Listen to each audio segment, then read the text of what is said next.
أهلا بيكم في قناة يويو كروشيه. فيديو النهاردة طريقة عمل وردة كروشيه جميلة وسهلة جدا للمبتدئين. تقدري تستخدميها تعليقة للشنط أو دلاية للعربية أو تزيني بيها أي قطعة كروشيه. لو عجبتكم اكتبوا كلمة حلوة في التعليقات. أتمنى الفيديو يعجبكم، ما تنسوش تشتركوا بالقناة، لايك وشير للفيديو عشان غيركم يستفيد. ويلا بينا نبدأ ونشوف خطوات العمل. بالنسبة للخيط المستخدم هستخدم خيوط صوف فتلة متوسطة السمك، اللون الأصفر واللون الأبيض، وهشتغل بإبرة مقاس 3.5 مليمتر. أول حاجة ببدأ أمسك طرف الخيط، بشتغل عقدة البداية، بعد كده بشتغل 4 سلاسل، 1 2 3 4. بروح عند أول سلسلة بدخل فيها في الضلع الأمامي للسلسلة بالشكل ده، وبسحب الخيط بمنزلقة، بطلع من السلسلة ومن الحلقة اللي على الإبرة. فأنا بتشكل معايا حلقة صغيرة، الحلقة دي اللي هشتغل فيها الغرز بتاعتي. فهبدأ أرتفع ب3 سلاسل، بحسبهم أول عمود معايا، بلف الخيط على الإبرة وببدأ أدخل في الحلقة وبشتغل عمود، بسحب الخيط، ولكن العمود بتاعي هيبقى أطول شوية من العمود العادي، فبطلع من حلقة وبعد كده من حلقتين في حلقتين بالشكل ده. بلف الخيط وبدخل جوه الحلقة وبشتغل العمود الثالث بنفس الطريقة، بطلع من حلقة وبعد كده من حلقتين في حلقتين. بلف الخيط على الإبرة وبدخل في الحلقة، بشتغل العمود الرابع، بسحب وبطلع من حلقة وبعد كده من حلقتين في حلقتين. أنا كده اشتغلت 4 أعمدة، هشتغل العمود الخامس والعمود السادس، وهكمل لحد لما يكون معايا 14 غرزة عمود. كملت واشتغلت 14 غرزة عمود بما فيهم ارتفاع ال3 سلاسل اللي حسبناهم غرزة عمود بالشكل ده. وبعد كده هبدأ أقفل بمنزلقة في السلسلة الثالثة، بدخل كده في السلسلة الثالثة وبسحب الخيط وبشتغل منزلقة، وببدأ طرف الخيط القصير ده ببدأ ان انا اشده بالشكل ده وبضيق الحلقة اللي جوه. تمام. بعد كده بشتغل سلسلة وببدأ أقص الخيط. هبدأ أغير اللون وهنبدأ خلاص نقص الخيط اللي في الظهر ده، لأننا احنا خدناه معانا واحنا ماشيين تحت الغرز. هجيب اللون الجديد وهنبدأ نكمل شغل مع بعض. أنا هنا جبت اللون التاني وهبدأ أدخل هنا في نفس المكان. أنا هنا عندي 3 سلاسل أهو، هبدأ أدخل في نفس المكان في السلسلة التالتة. تمام. وهبدأ أسحب طرف الخيط اللون الأبيض وهطلع بيه بالشكل ده. تمام. بعد كده هبدأ أرتفع ب3 سلاسل، بحسبهم أول عمود معايا، بلف الخيط على الإبرة وفي نفس المكان بدخل وبشتغل 4 غرزة عمود كده. العمود الأول في نفس المكان، العمود التاني في نفس المكان، العمود التالت في نفس المكان، العمود الرابع.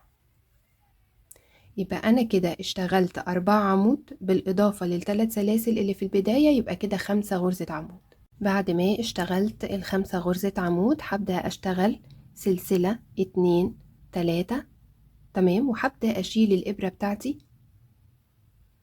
وهدخل في السلسلة التالتة، 1 2 3. بدخل بالإبرة كده في السلسلة التالتة وبعد كده برجع أدخل في الحلقة اللي أنا سبتها وبسحبها وبطلع بيها من السلسلة بالشكل ده.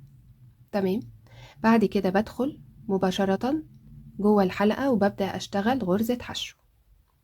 بعد كده بشتغل غرزة نص عمود، بسحب وبطلع من ال3 حلقات، وبعد كده بشتغل عمود بلفة، بطلع من حلقتين في حلقتين وبرجع أشتغل غرزة نص عمود، بطلع من ال3 حلقات وبعد كده بشتغل غرزة حشو.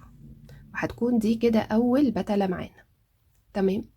بلف الخيط على الإبرة وببدأ أنزل في الحلقة الأساسية بتاعتنا. احنا هنا اشتغلنا في الغرزة اللي هي ال3 سلاسل، بفوت العمود ده وبروح للعمود اللي بعده، يعني بفوت الغرزة دي وبروح للعمود اللي بعديه بدخل فيه، وبنفس الطريقة بشتغل 5 غرزة عمود.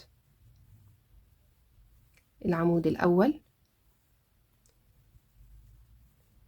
العمود التاني،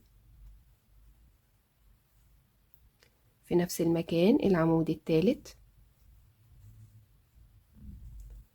العمود الرابع،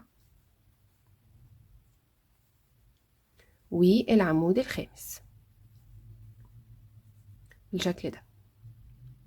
تمام، ببدأ أشتغل 3 سلاسل، 1 2 3، وبسيب الإبرة بتاعتي بالشكل ده، وبروح هنا عند أول عمود من ال5 أعمدة بدخل فيه، وببدأ أسحب الحلقة وبطلع بيها من العمود، وبرجع أشتغل جوه الحلقة. أول حاجة بشتغل حشو، بعد كده بلف الخيط على الإبرة وبشتغل نص عمود، بعد كده عمود بلفة،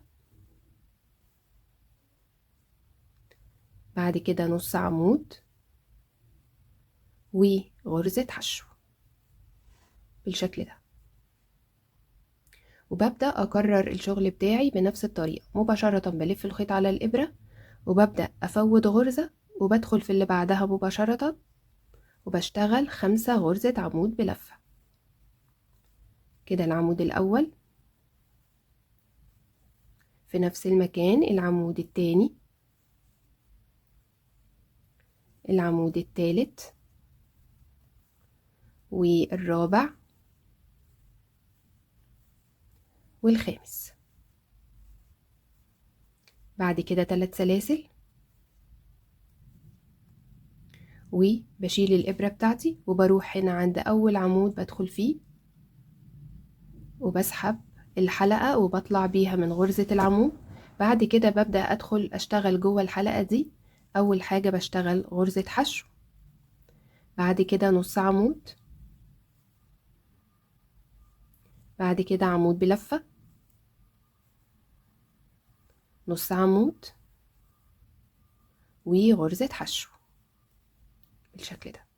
وبكمل بنفس الطريقة دي لحد لما بوصل لنهاية الدور. أنا كده كملت ووصلت لنهاية الدور، ودي آخر بتلة خلاص اشتغلتها. تمام، وهبدأ أقفل الدور بتاعي بغرزة منزلقة في السلسلة التالتة. بدخل كده في السلسلة التالتة وبشتغل غرزة منزلقة. لو أنا هنا عايزاها وردة عادية فخلاص بشتغل سلسلة وبقص الخيط، لو عايزاها تعليقة أو ميدالية فببدأ إن أنا أرتفع بعدد من السلاسل على حسب الطول اللي أنا محتاجاه. فببدأ أشتغل سلسلة 2 3 4 5 6 7 8 9 10 لحد لما أوصل للطول اللي أنا محتاجاه. أنا كده كملت واشتغلت 30 غرزة سلسلة بالشكل ده، وهنبدأ نقفلها. هبدأ أدخل في نفس المكان هنا وبسحب الخيط وبشتغل غرزة منزلقة، بعد كده بعمل سلسلة واحدة تثبيت وبقص الخيط. بعد كده طرف الخيط ببدأ ان انا انضفه واداريه تحت الغرز، وهرجع اوريكم الشكل النهائي. إبرة التنظيف ومن ظهر الوردة وتحت الغرز، وببدأ ادخل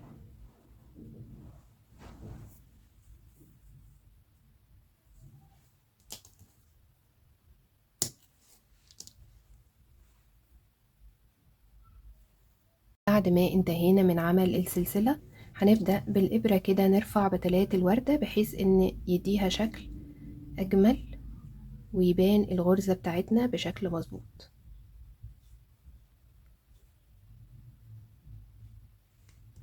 بس كده، وده كده الشكل النهائي اللي احنا حصلنا عليه زي ما انتوا شايفين كده. وده الشكل النهائي للشغل بتاعنا. اتمنى الفيديو يكون عجبكم والشرح يكون سهل وواضح.